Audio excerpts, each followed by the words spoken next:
Hey y'all, I'm Sarah. This is Thrills and Kills Booktube, where we talk about everything horror, thriller, and true crime.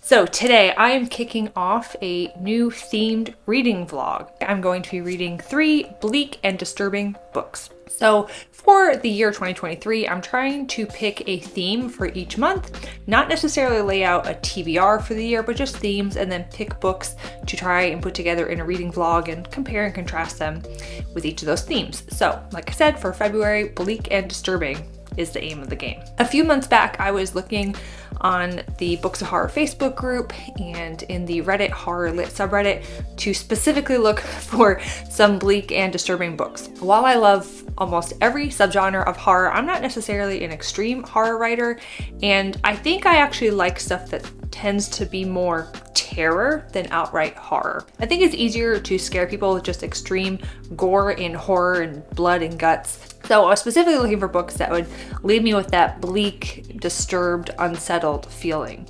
I want to see how authors can instill that sense of fear and unsettledness in a reader without having to refer to outright blood, guts, and gore. So we'll see if these 3 match what I'm looking for. I'm also not quite sure if this is a good idea or not, because I have very bad seasonal depression and January and February is like the worst time of year for it. So I don't know if leaning all the way into this is going to be a good idea or not. We'll see. Anyways, I've picked 3 books, varying types of plots, varying sizes, so let's get into them. The first one I'm going to read is this itty bitty book called A Short Stay in Hell, and this is, I think, only 100 pages even, and this is existential dread type of horror. There is a Mormon man named Soren Johansson who's passed away, and he does not go to the afterlife that he is expecting. He ends up in this, it's actually a library with a never-ending amount of books, and in order for him to get out, he has to find the book that has his life story. When I have read people's thoughts on this on various social media, it seems to be that it definitely hits the high notes of leaving you a sense of dread and uneasiness, but specifically existential dread of questioning everything you thought about the afterlife. Is there an afterlife? What is the point of us even being here on this planet?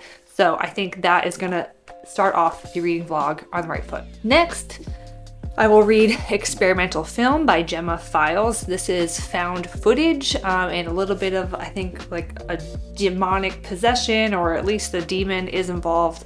It follows Lois, who is a film critic, and she stumbles upon this lost footage, and she thinks that if she can bring this to the big screen, it'll help make a name for herself, and this is gonna be her big break. I had posted my TBR both on YouTube, and then I also have a TikTok account, and I have heard, first of all, I've heard from authors who vouch for Gemma Files and so that this book is amazing, and then I've heard from people who say it's on their list, but it's small writing, and I think it's about 400 something pages, and so people were a little bit afraid of getting started or not quite sure if they would like it.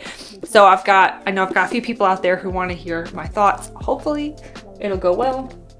And the last book I'm going to read is Reprieve by James Hahn Matson. This is also going to fill a reading prompt for the 2023 Books in the Freezer reading challenge.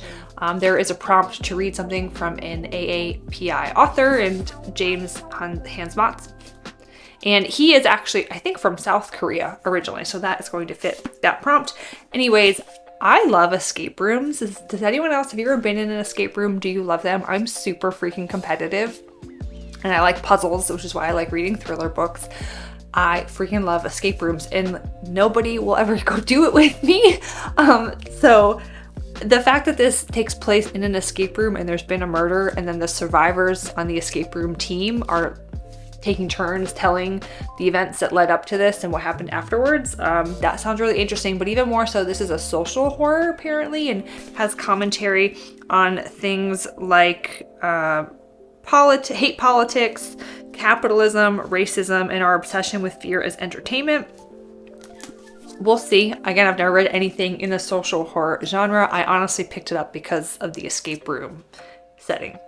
Now, I have also had a lot of people say, oh, I want to know your thoughts on that.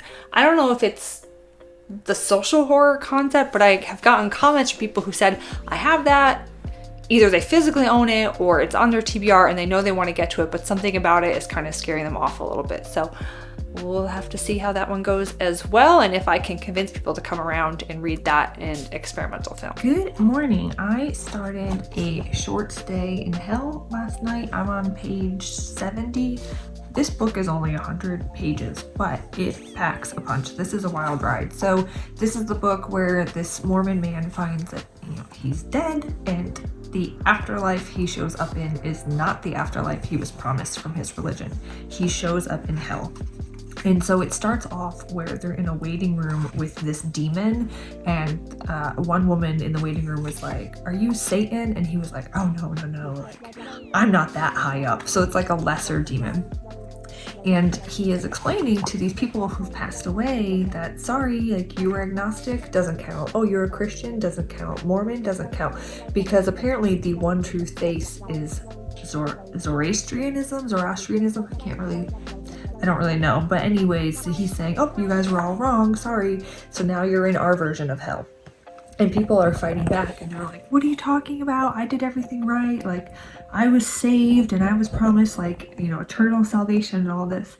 And he's like, oh, too bad. So what about the people who didn't believe in your faith? You expected they went to hell. So it was just kind of really jarring conversation. But then there were some funny parts where basically people are complaining, and he like has a lever and he's like, bye-bye, and they like fall through the floor, bye-bye. And so then our main character, Thorin, he's the last one in the waiting room, and the devil is explaining to him that okay, well, this is the Library of Babel, basically, that you're in, and there are infinite number of books. Every possible book that ever could have been written is in this library, and so you can leave when you find the book of your life story. And so he finds himself down in this library, and the way that they're explaining how vast it is. So at one point Thorin goes for a run, because he was a runner when he was living, and it said he ran for 1,000 miles and he never found the end of this library. So you can understand how quickly this would become overwhelming. And so he's telling the story as he's moving through time in this library. And so one chapter, year 102, the next chapter is year 1000 something. So he is spending so much time in this library trying to find his book. And it wasn't until year 102 that they find a book that has an actual sentence in it, because every book they looked at till that point was just straight up gobbledygook. And they're making a big deal about the fact that this book has an adverb in the sentence, and they called it the most significant text. So this is just a funny scene where they're having basically an award ceremony for the person who found the most significant text of the year. And hold on, the sentence. So they find a book and it has a sentence in it. The bat housed again 4 leaves of it. And so this is how they're explaining it. There's this professor who's standing up there giving the award. First, note that the text is a complete sentence. Significantly, it begins with a capitalized article and ends in a period. Notice the subject bat, and the verb housed refers to 4 leaves, and we find out that they belong to of it. Never before have we found such a perfect example of a complete sentence. Stu is to be highly praised for finding this year's most significant text. Its location has been memorized by all here, and I think there will be many who will want to visit the site of this book and ponder its meaning.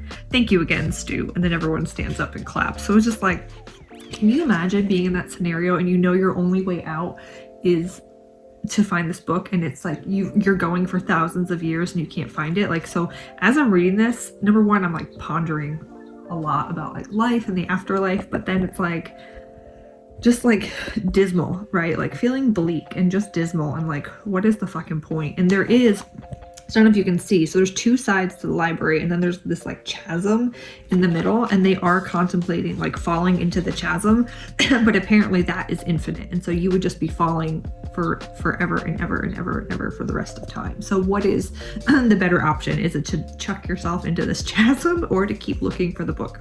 I have, like I said, 30 pages left. I'll obviously finish this today. This is just weird and a wild ride. If you're looking for something completely different, read this. It's not gory, but I would say it's horror in the sense of like existential dread, psychological type horror, but with a good amount of humor thrown in. So I'll check in later.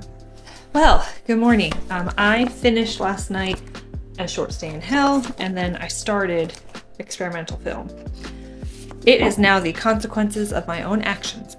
My post-it notes just fell. Okay, well, it is the consequences of my own action, because not only did I stay up late to read these, I had to be on a freaking Zoom meeting with my face on camera at 7 a.m. with me presenting something. So here we are. Let's get into it. So, A Short Stay in Hell. Again, this is only a 100-page book. And even though it's a quick read, it just brings up a lot of feelings. And depending on your mental state and how much you want to think about this, you could either read this in like an hour, or you could spread it out like I did, because I really kind of wanted to like chew on it. There is not really an ending. This is not the type of book that's meant to have an ending, meaning like it's not closed up. It's just kind of, well, here's where the narrator decides to end. Not a cliffhanger, because you can tell what's going to happen into perpetuity with this book. So again, this is taking place in like the Library of Babel, and you can only leave this version of hell if you find the book of your life story. There is a chasm in the middle. So maybe like the last third of the book, he has decided to just fling himself into the chasm. And the amount of like mathematical calculations, like he figures out that, okay, well, based on friction in the air, human body could only fall at a maximum of 120 miles per hour. And then he knows like roughly how many days he's been falling. So he figures out at one point he's gone 30,000 miles. And he's like, well, F it. I need to keep falling for literally light years to be able to get to a point where there's even a book that's readable. So just imagine, like, especially as readers, you're in a library full of every book possibly ever written, and there's not a single book that you can actually read because it's a book of gobbledygook or a book of words that don't make up a string of sentences. And so you're just left feeling like very bleak, and like life is meaning, or at least this life is meaningless, and questioning, well, what is the meaning of us being here? Is there an afterlife? What would that look like? What would be the point of being in an afterlife? If there's a God, what kind of a God would possibly condemn someone to hell or like a purgatory like this? Is there a way to ever reach the bottom? He spends a lot of time thinking about and calculating, how would you ever get to the bottom? Because the hypothesis is the bottom is where the actual readable books would be, and somewhere down there would be your life story. And people are having like full-on meltdowns when they come to the conclusion that it's never going to happen, and this is all there is. And as you get further down, there's less and less people. They tend to congregate up near the top, like where they are sent at the beginning of their stay in hell, which is not a short stay. And so he'll say how there's been weeks or months or even years where he hasn't seen another human being. And there's just monotony, the same thing. Every floor is the same shelves, the same color, the beds are the same. Nothing ever changes. And like, it's literally driving him mad. And there isn't even a way to kill yourself, because let's say you do get hurt, the next day, the next morning, you regenerate and you're like healthy again. So this is just gonna happen in perpetuity. I think what's most interesting about A Short Stay in Hell is the fact that it's able to instill just like this hopeless, bleak feeling, at least in me, while reading it, without having to use like trauma or gore or assault, like those. Like, if you ever read Brother, I feel, by Anya Alborn, I feel like when you read that, you get a similar feeling, but very different tactics to arrive at that feeling. So I also think this is the type of book where you're meant to spend more time thinking about it after you finish it than time spent on actually reading it. Because again, it's teeny tiny, but I think this is probably the most depressing book I've ever read. Definitely fit the theme of this video. Okay, next up, I started existential film last night. This is a found footage, takes place in Canada. It's following a woman named Lois, and she has sort of kind of like failed at everything she's ever tried. She was trying to be a film teacher, the school went under. She got married and had a child a few years back, and her son has pretty significant autism and having to deal with that. And she's just spending a lot of time kind of being like an Eeyore and just ruminating over how her life did not turn out the way she wanted to. But anyways, she is trying to figure out what happened to this woman, Miss Whitcomb, who was Canadian and lived in the early 1900s and went missing. And Lois thinks that there might have been like some experimental home videos that had to play a role in this. And so the book opens with her talking about how she set out to write a book about this, but the book that she ended up writing was very different than the one she thought she was going to write. And it just has a little bit like, it almost feels like foreshadowing, or you're like, that's kind of ominous. It's kind of interesting because she is a filmmaker that instead of saying like introduction, she has it as title cards. And then she has Act 1, film history. So throughout the book, I imagine it's going to continue like Act 2 and oh yeah, Act 2, film. So I only made it through chapter 1 and 2, but it's already pretty depressing.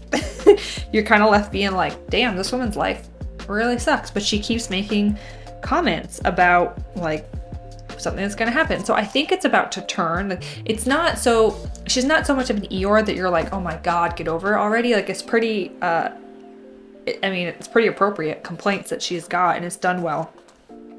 But interesting, like I think it's about to turn and the story's about to really pick up, because at the end of chapter 2, it said, thinking back, I couldn't remember exactly what it was I thought I was going to turn out to be if I ever lived to the age I was now. But even so, I was still pretty sure this probably wasn't it. There's another point where she's talking about kind of like her failed goals and aspirations with her life and having to come to terms with it. And her mom basically was telling her like, you're selfish, basically, you need to get over it. Things aren't all about you. And I thought this line was really poignant because it's her first person narrative. We're in her head. So she says, the problem with thinking you're the center of the world is always wondering why, if that's so, do you palpably not control a single goddamn thing? Okay. It's just, there's been a lot of little nuggets to really stop and think about, which is why I only made it through the intro in the first 2 chapters last night before I went to bed. There are, how many pages in here? 328, and I read 30 pages, so I got about 300 pages left to go. I'm really enjoying it so far. Her writing style is quite unique. I also really liked in the beginning, there's like a few quotes. You know how some books will start off with a quote? And I don't know, it says this is by Michael Rowe. I don't know if this is from a book or what, but I freaking love this. It said, the body is our first haunted house. We live in it, we haunt it. We are literally our own ghosts. So I'm gonna do some Googling and see if I can figure out where that came from. But that's where I am at. I will check in later.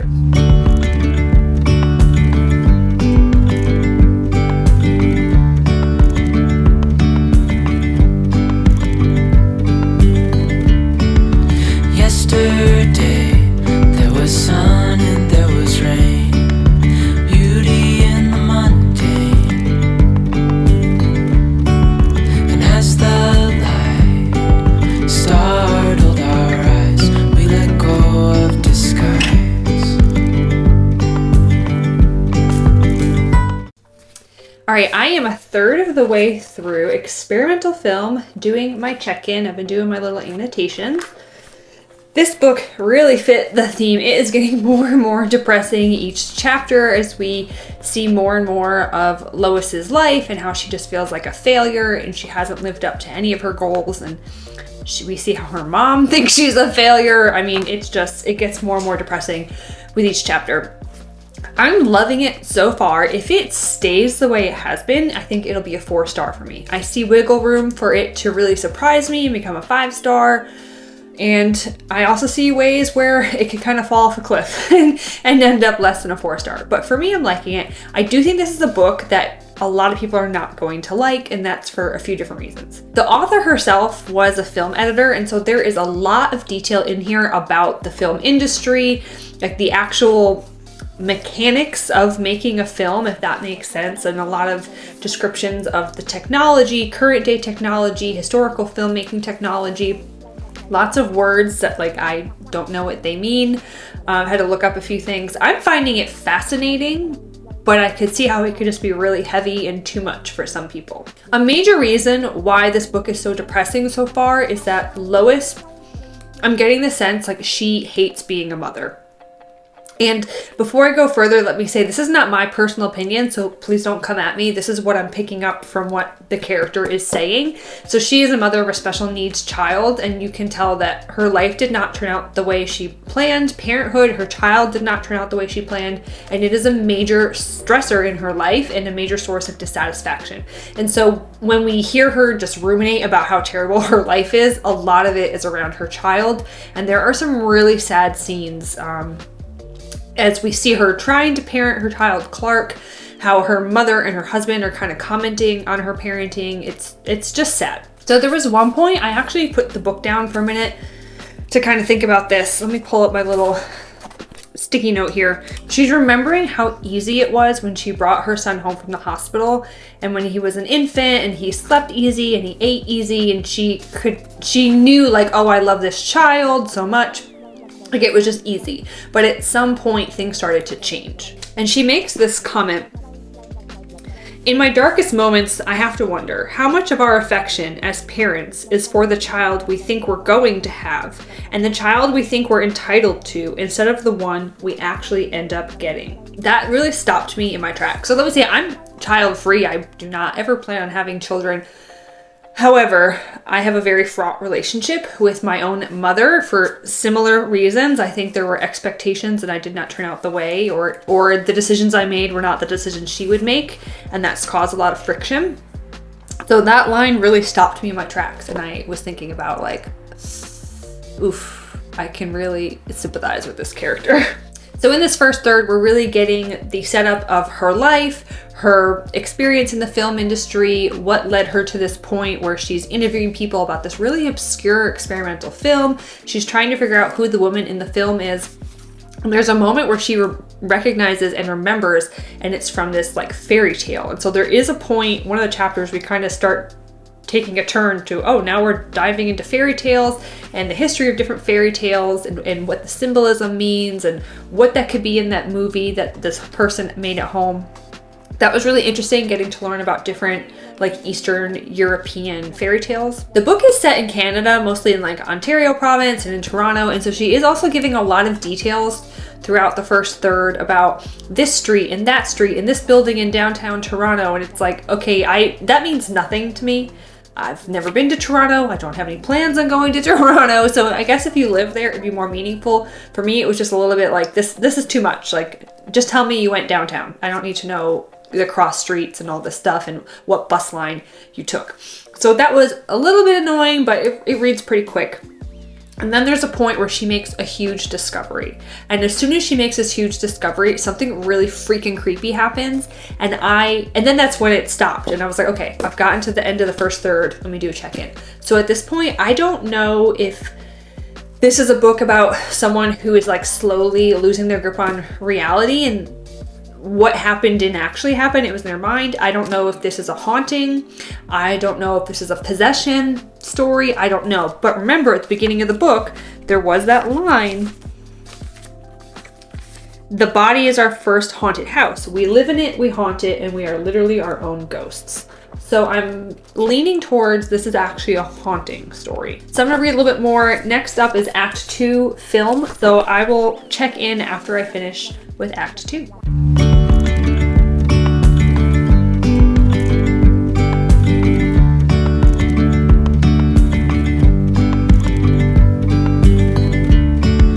Okay, I am checking in. I've now finished section 2 of experimental film. This book lost me in Act 2. Okay, I thought the setup of the book, the premise, the plot was really cool. Our character Lois, she continues to just be like an Eeyore, super depressing. And at first I was like, oh yeah, this is working for me. I wanted to read some Bleak depressing books. But it's to the point where like it gets in her own way. I don't really know how to describe it. It's not a book necessarily about depression, but she keeps talking about all her failures. And I don't know, maybe when I finish the book, it'll come full circle and I'll appreciate it more for what it is. But at this point, it's just like, shut the hell up and like, just go do what you gotta do. I don't know, like, yeah, your life sucks. I get it, so does everybody else's life. Deal with it.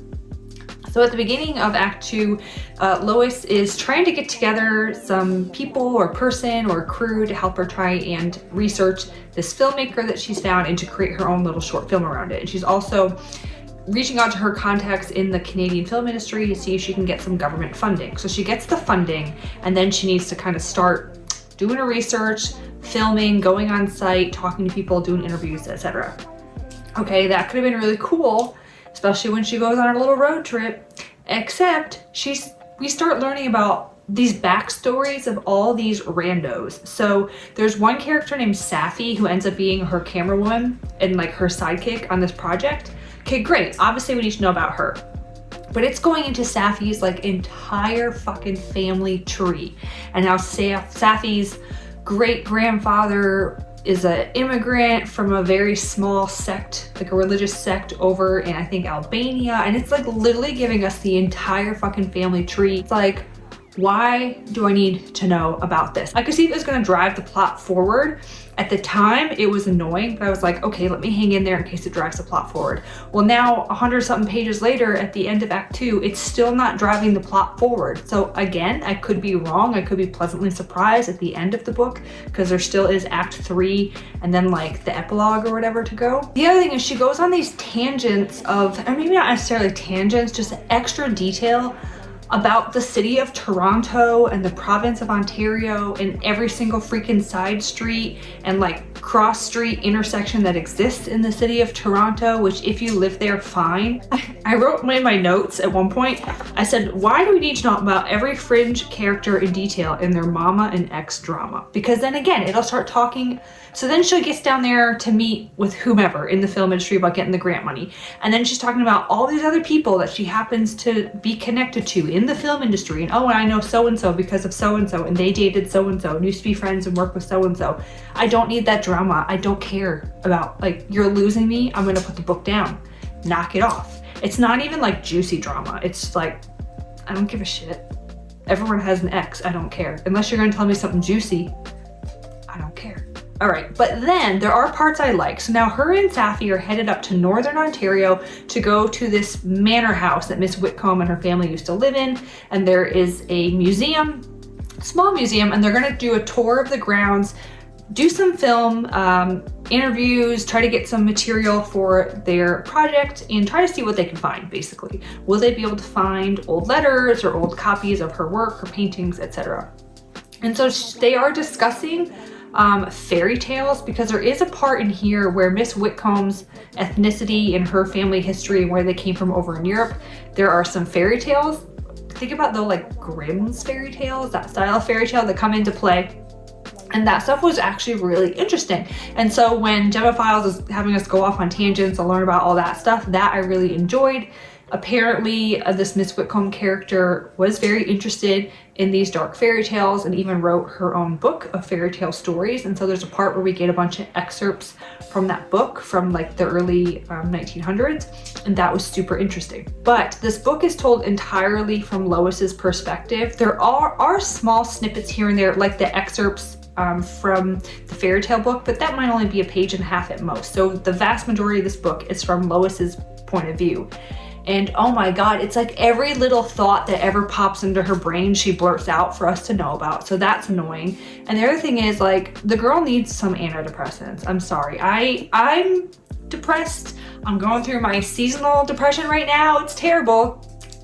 My heart goes out to you. I'm empathetic, but come on, when you're trying to read a story and your main narrator is like so mired down in just like her own funk and depression and doesn't even know if she wants to be a mother, and she certainly doesn't want to be a mother to this child, and her life has just not turned out the way she wanted, and she feels like a failure. Like, it's too much at some point. So you're like, oh my God. Like, I know I asked for this. I said I wanted to read some bleak, depressing, disturbing books, but it's almost too much at some point where I'm just like, Lois, for the love of God, just like, come on, do what you're supposed to do. Maybe that was like a purposeful design because it felt very different than Act 1, and then maybe Act 3 is gonna go differently, and in the end, it'll make sense and it'll tie it all together. So I'm gonna hold my judgment for now, and I will check in later. Okay, this is my final check-in for experimental film. I read the third act, and then there's like a quick little, I guess you would call it an epilogue. The third act is better than Act 2. There is finally like some climactic scenes, like the story goes somewhere, the action that we've been waiting for, like all the build up in the first and second act, it does actually happen. For a while there, I was kind of worried, and I was like, is this just going to be a book where nothing actually happens? There is one climactic scene involving the film. Think about if you've seen the remake of It, and the kids are watching some vacation footage in the garage, and Pennywise kind of like comes through the screen and through the footage. Something similar like that happens. I think the way she tied it all together in the end was pretty good. Lois finally got her shit together and like dug down deep and did what she needed to do to save her family and to get this demon off her back. So those would be the positives. It does continue to be like rambly about nonsense. Like again, I don't really care what side streets in Toronto or all of this like film terminology. So the author herself was a film editor, so obviously there's going to be some level, like, right, if you're an expert, you want to kind of like show your expertise in your writing, but it was just a little bit too much for me, at least. There were I wouldn't quite say plot holes, but like detail inconsistencies, and they were pretty obvious, so I guess I'm just surprised that they didn't get caught in the final rounds of editing. And I did have to go back and kind of reread some portions just because I was kind of confused what actually did happen, like what actually did happen versus what she dreamt about. And I don't know, maybe it's not meant to be so clear. There are certainly stories like that. So in general, I enjoyed the central story. The premise was really, really neat. I just felt like this got lost in the weeds and in the details. There were portions that were just really tedious and rambly. I enjoyed the parts where it was talking about the fairy tales, like dark, grim fairy tale stories, and I enjoyed the Whitcomb's backstory. What happened to her as a child and her family. That stuff was fascinating. I almost wish like there was more of that and less of Lois's nonsense. And then overall, I'd say it was creepy but not scary, and it was definitely like weird horror and very depressing at points. Very depressing.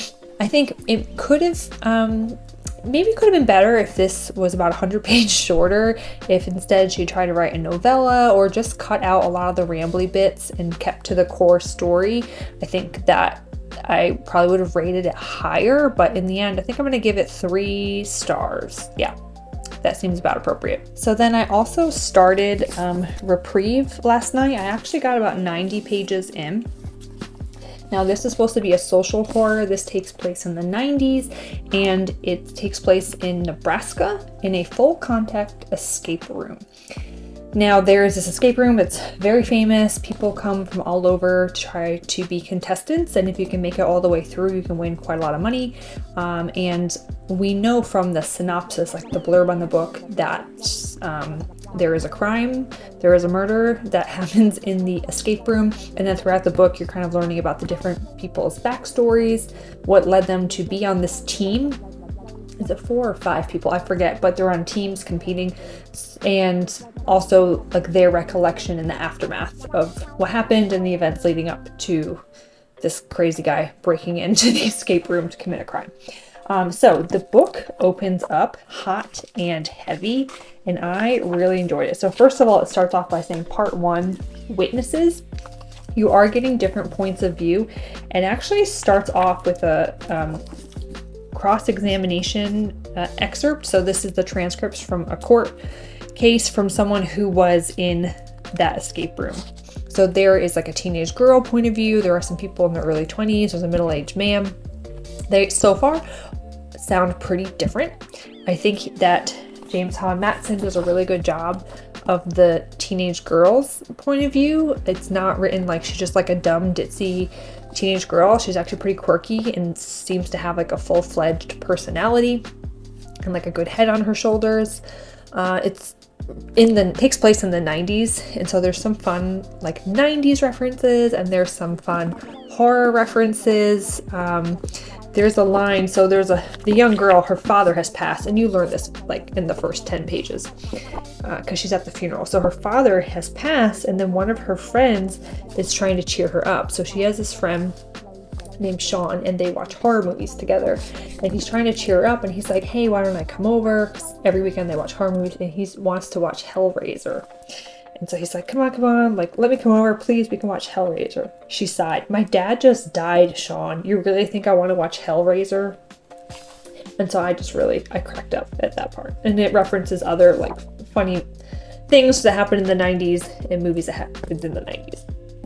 He does a great job of giving you, like, a good amount of insight into one character, and then, like, when the timing is right and the pacing is right, switching to a point of view of another character. So that's Kendra, the teenage girl. And then there is this other gentleman. There's a gentleman named Leonard, and then we're following his story. And it's really interesting because he has this live-in girlfriend, and he's trying to better himself. He wants to, like, get a better paying job and show her, like, he can take care of her. And he starts meeting with this businessman to try and get sort of like mentorship and get a business partner. But this businessman is known to be very sexist and just have a lot of bad views. And so, for example, they're sitting in a bar watching Hillary Clinton when she was the first lady, and he's, no matter your political affiliation, but he's got a lot of really nasty negative things to say about her, and as a woman, not so much like as being whatever political party. And then it's just really interesting to see the progression of this Leonard character as he, like, starts to absorb those same beliefs, and like how he's starting to treat his girlfriend differently, and she catches on, and she's like, I don't want you hanging out with this dude anymore, like, you're becoming just as sexist as him, and you've got all these really nasty thoughts about women.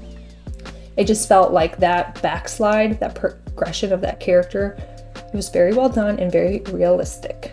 So that's where I'm at so far. 90 pages, and this book is about 400 pages, so I'm going to be traveling for work this week. It's Valentine's Day, so I don't know how much I'll be able to get done because I don't have an audiobook for it. Maybe I'll have some downtime in the hotel, but I will check in later. Hi, hello. So I am checking in on Reprieve. I have now finished part 1, and I am through and into part 2. I am traveling for work today. So I'm just hanging out in my rental car because I'm way early for a meeting. So part 1 is mostly us getting people's backstories and, like, setting up the book. Now there are 4 people that are on a team. That is Victor, Jane, Brian, and JD. And then there is this young girl named Kendra, who is Brian's younger cousin. She's a teenager whose father died. And then there is a man, Leonard, that we are following. So Quigley House is this full contact escape room, but it seems kind of more like a haunted house. Like, it's like a mix between a haunted house and an escape room, and they can touch you. Anyways, and it's in Nebraska. And so Kendra and her mom moved to Nebraska, where her cousin Brian and his mom, her aunt, live. After the father's death. So we've gotten her backstory, and then she is going to end up working at the Quigley House, which is the escape room. So Brian is her older cousin, and then there is this man named Victor, who is a English teacher but now is working at a bank, and his bank was running a promotion, or because they do work with the Quigley House, it's not quite clear yet. And Jane is his fiance. So they started this team because contestants apply and they're on a wait list, and apparently they were picked to come compete at this escape room at the Quigley House, because if you make it all the way through, you can win a lot of money, apparently. And so then JD is from Thailand, and he is studying in Nebraska, and he is Brian's roommate. And Brian somehow was, like, on, like, a backup list and ended up getting the last spot on the team because his cousin Kendra works at Quigley House. And this Leonard guy, we're not quite sure how he comes into the picture yet, just that he was the one who was getting business advice from the owner of Quigley House and was becoming sexist. And anyways, his girlfriend Mary smartened up. Good for you, Mary. Okay, so now I'm into part 2, and part 2 is the house, and it starts off in cell 1. And I really like the way the author has set this up, because you'll have a chapter or 2 where they're going through, like, a room or a cell in the escape room house. They have to get through 6 cells, and then it'll flip to someone else's point of view, someone from the team, or Kendra or Leonard, and kind of give more backstory about what led up to them being in the house. Okay, now the book is very clearly social horror because it's touching on things like, I already mentioned that guy diving into conspiracy theories and becoming a sexist. And remember, this is set in the 90s. It's touching on racism, xenophobia, so racism against African Americans and Asians.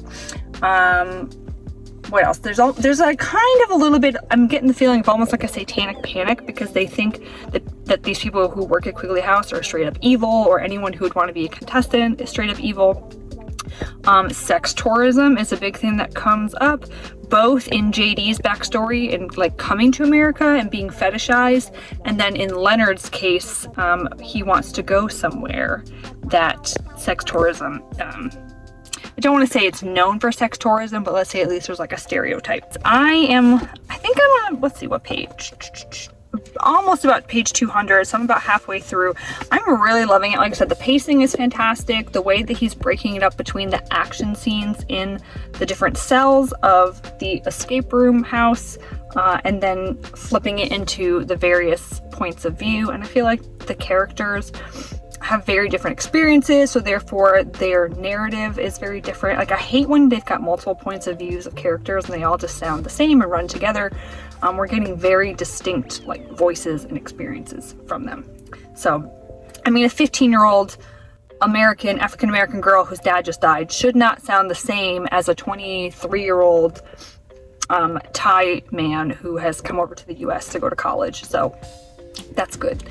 Yeah, that's where I'm at. I'm gonna be traveling for work. I think I'm gonna go to Books A Million tonight, because the city that I have to drive after this. The city I'll be in tonight and tomorrow has a Books A Million, and there isn't one of those near where I live. So last time I went there, it was like 2021, and I went to that Books A Million. I got a lot of good books. They have a good horror section.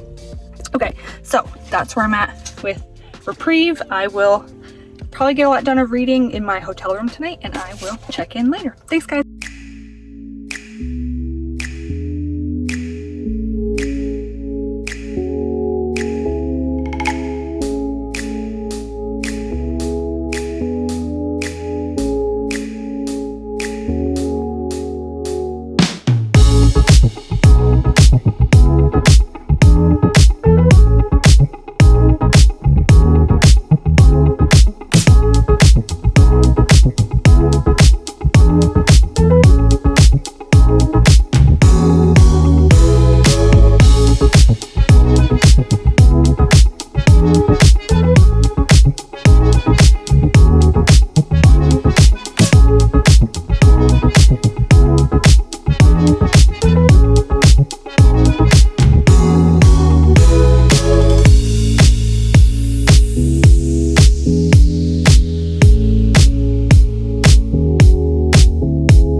So I'm back to do an update on Reprieve.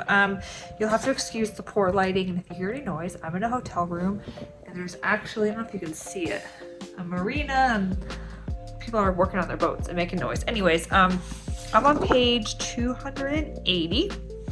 Now, this is not a book that is jam-packed full of action. I'm really enjoying it. It's very easy reading. For the most part, you're getting people's backstories, what brought them to the Quigley house, either to work or as a contestant, sort of like what's happened in their life to get them to this point. And then there are chapters where we're watching the team of 4 as they are competing through the different cells in the Quigley house. Now, those scenes obviously have a lot of action. It's a full contact house, meaning the actors can hit them, tase them, do stuff, and the challenges are getting progressively harder and progressively creepier. Obviously, I'm not going to tell you what they are. You'll have to read it for yourself. But aside from those scenes, there's not really action. But again, I'm really enjoying it. I don't think that'll be for everyone. There are a lot of microaggressions and full-on aggressions happening towards some of the characters. So Kendra is a young African-American girl, and then JD is a Thai man, and he's also a gay man. And it's the 90s, Nebraska. So Kendra just keeps talking about how she feels so out of place. She doesn't feel like she fits in because her and her cousin are the only black people around. But there are full-on instances where, so at one point, there's an employee party for the end of the season at the Quigley house, and her coworkers are like, oh, do you want us to put on some rap music for you? And she goes, why? Because I'm black? And then they all get super embarrassed, and they're trying to like backtrack and be like, oh, no, that's not why we asked. And then there's a few other instances. I'm not gonna dive into the whole book again because you need to read it for yourself. But then JD, so he is attending the university and he joins the LGBTQ plus club. I think they call it Pride Club. And so there's other gay men in the club, and he finds himself attracted to one, and he's like, oh, I don't really know how to like make moves. Like, I mean, I'm inexperienced. So he puts himself out there for this guy he's attracted to, and then the guy like totally blows up on him and is like making very derogatory remarks about Asian men and their bodies, and then he's trying to backtrack, and he's like, whoa, like I'm not racist, but I'm just not attracted to Asian men, and like just is way more than that. The conversation is just pretty gross to be reading, and you feel really, really bad for him. And he obviously feels like shit afterwards. He like rolls over and cries himself to sleep. That was really sad. There is an entire chapter about Leonard. So he is just kind of a side character right now. He is not competing in the escape rooms, and neither does he work there. But there's an entire side chapter where he's convinced to go to Thailand. So, you know, his girlfriend broke up with him because he was being a misogynistic asshole. And then John, who's the owner of Quigley House, was like, oh, you know what you need to do is you need to another woman to get over her. He's like, you know, I go to Thailand every year. I forget how he says it. He's like, something like, they know what men like us need, and you go over there and every woman is for sale, and like they'll know how to take care of you, wink wink, nudge nudge. And he sets him up with his travel agent, because again, this is the 90s, and the travel agent like makes arrangements, and Leonard goes over there. And this chapter is so fucking gross. He is drunk and he's walking down the street and he sees a woman selling coconuts that he thinks is really good looking, and he starts trying to buy her, and he's just like, come on, like, why don't you want my money, like I'll pay good.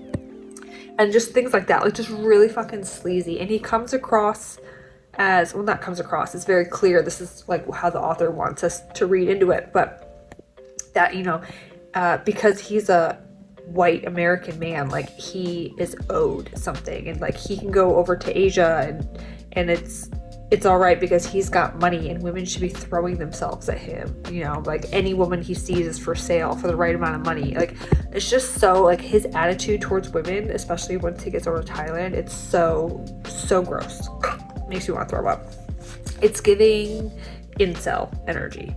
The team is moving further and further through the escape house. Like I said, each scene is getting progressively creepier. We do get aspects of like behind the scenes and how the place is run through Kendra's point of view. It's really interesting because she starts having these long talks with John, the owner, and we just kind of get to see what it's like working there. And then we also do get interspersed with all that chapters from the court case, because the book opens and there's a court case. So all right, that's where I'm at so far with Reprieve. I will check in a little bit later. All right, I'm here to do my final check-in. I finished Reprieve last night, and I'll talk about this first, and then we'll go over the 3 books and which ones I liked the best. So if you go into this book thinking that the majority of the book is going to take place in the escape room and going to be scary, you will be disappointed. This is heavy on the social horror and on the depressing facts of what it is like for some people to live in America.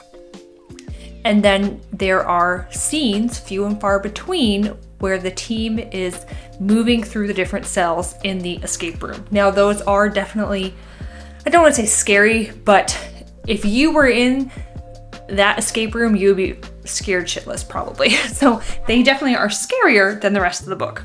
Before I say any more, let me just say, this is going to probably be a little bit controversial. You don't need to agree with me about what I'm about to tell you, but the only way to talk about this book is to talk about it in political terms and what some people might think is me being like a social justice warrior. There is no apolitical way to read this book. The whole point of reading this book is to read a criticism about America and what it is like for marginalized people who live in America. So now that we've got that straight, let's talk about it. The main characters are either people of color and or people who are LGBTQ+. I am neither of those groups, so I don't feel like it's on me to say, oh, it was great representation. I will say, based on what I have read in horror, this is some of the best representation in my opinion. Again, I'm not the authority, and I love that they were the main characters. As you're going through the book, you're hearing from their perspective, and then in the last maybe 25-30% of the book, the stories are coming together, and I felt like he did such a great job. It can be really hard to pull that off sometimes, where the pacing is wrong, or you're like, I don't really understand how these people are interacting and how their stories are going to come together at the end. I just felt like he did a fantastic job pulling that off. So Leonard is this misogynistic, middle-aged white dude who's got the big incel energy and acts like he is just owed whatever he wants in life. His internal monologue throughout the book is terrifying, especially as we go on and on throughout the book. He starts off not that bad of a dude, but you see how he totally becomes wrapped up in this new point of view, and it is really terrifying. And as the book goes on, he just gets more and more obsessed, and he continues to just fetishize Asian women, and then JD, who is an Asian man, and it is just so gross and terrifying, because you know that there are people like him out there in the world. So the last 25 to 30% of the book has a lot more outright discussion about racism. It's definitely sprinkled throughout the book in maybe what you would call microaggressions, but it becomes a lot more in your face and is the topic of discussion in that last portion of the book in a variety of ways. There's a very depressing scene, let me bring it up, where they are discussing the Rodney King incident. So now remember, this book is set in the 90s. Kendra's father passed away at the very beginning of the book, and he was an attorney. So her and her cousin Brian are discussing her dad, and she's trying to ask Brian, like, do you think my dad was a good guy? So let me read you this, because this was probably, for me, the most depressing and like heart-stopping moment in this entire book, and I'll tell you why. So they're talking about the acquittal of the 4 cops in the Rodney King beating, and apparently Kendra's dad had called Brian to discuss it. He said a lot of things, most of which went over my head, to be honest, but what stuck with me was when he started crying, like sobbing, Kendra, and he said, I do what I do because someday you'll be him, and someday Kendra will be him, and I can't stop it. I can try as hard as I can to make people hate it. That's what I can do. Wow, Kendra said, and I thought about that for weeks and weeks, about being Rodney King, about making people hate it, and it depressed the shit out of me, because how the fuck could anyone have to make someone hate that shit? How the fuck could a human being watch that video and not feel anything but fucking revulsion? Why would an attorney have to dedicate his life to making people hate something that is the embodiment of hate? And what kind of world is that, Kendra, where that happens? So this book was written in 2021. So I think if you start thinking about what's happened in America in recent years, you can understand why that part was probably written in this book. what happened in 2020, big events, right? I feel like if I say it out loud, I don't know if like YouTube will strike this or if I'm gonna like bring all the trolls out in the comments. So you all know what happened in Minnesota in 2020. And even today, what happened in Memphis recently, and what happens constantly, and why are we still dealing with this? So that's what I mean, where if you're expecting a book that's about horror happening in an escape room, you'll be disappointed. This is about the horror of true life and what people are going through. I have never once in my entire life felt like I needed to counteract how people like me are going to be treated in the world, like was just discussed in that passage. There is a twist at the end that makes you think, oh, who is actually responsible for what went down in that escape room? I can't say much more because obviously it's the twist and I want you to read that for yourself. So in the end, this is a book about America and us not being able to face a lot of the terrible things that have happened in America and continue to happen in America. And so it is horror from that aspect. So if you're going into this thinking it's going to be a gruesome book taking place in an escape room the whole time, no. If you want a book that's going to make you stop and think about the experience of people in this country and why things are still happening and continue to happen, it'll make you think for sure. And it's definitely horrifying in that aspect. But beyond that, it also touches on wanting to feel connection and a sense of belonging. It touches on xenophobia, love, greed, obsession. There's a lot of heavy topics in here, and it's definitely a book I feel like you have to read multiple times to fully get the most out of it. And I think every time you reread it, you get something new from it. So, Reprieve. Okay, so these were the 3 that I read for this vlog. We had A Short Stay in Hell, Experimental Film, and Reprieve. I would give A Short Stay in Hell, I think I gave that 4 stars, okay? Then I would give Experimental Film 3 stars. Reprieve, I'm gonna give, I think, a 4.5. Only because I felt like it could have been a little bit shorter. Now, they definitely hit very different needs. I said at the beginning I wanted this to be bleak, depressing, books that like are perfect to read in February when it's like the grayest and most depressing time of the whole year. This book, super depressing, very short, but makes you think about like, what is the point of being here? What is the afterlife going to be like? Is there an afterlife? If you're religious, what is the point of being religious? Which religion is correct? Like, makes you think really big philosophical thoughts like that. This one, I didn't necessarily like it, but it was depressing reading about the main character and her inner monologue and stream of consciousness thought where she's constantly down on herself and her life didn't turn out the way she wanted it to, and she basically hates everything about her life. It was definitely depressing from that aspect. And then this one was just dark and disturbing and bleak, thinking about the horrors that happen in America every single day. So, very different perspectives from these 3 books. I think I got what I wanted out of this reading vlog. None of them were bad, just one wasn't necessarily what I was hoping for. The other 2 I really enjoyed. So, that's gonna wrap up this really long reading vlog. Let me know down below if you read any of these, and if you did you like them or not? Thanks y'all, see you in the next one.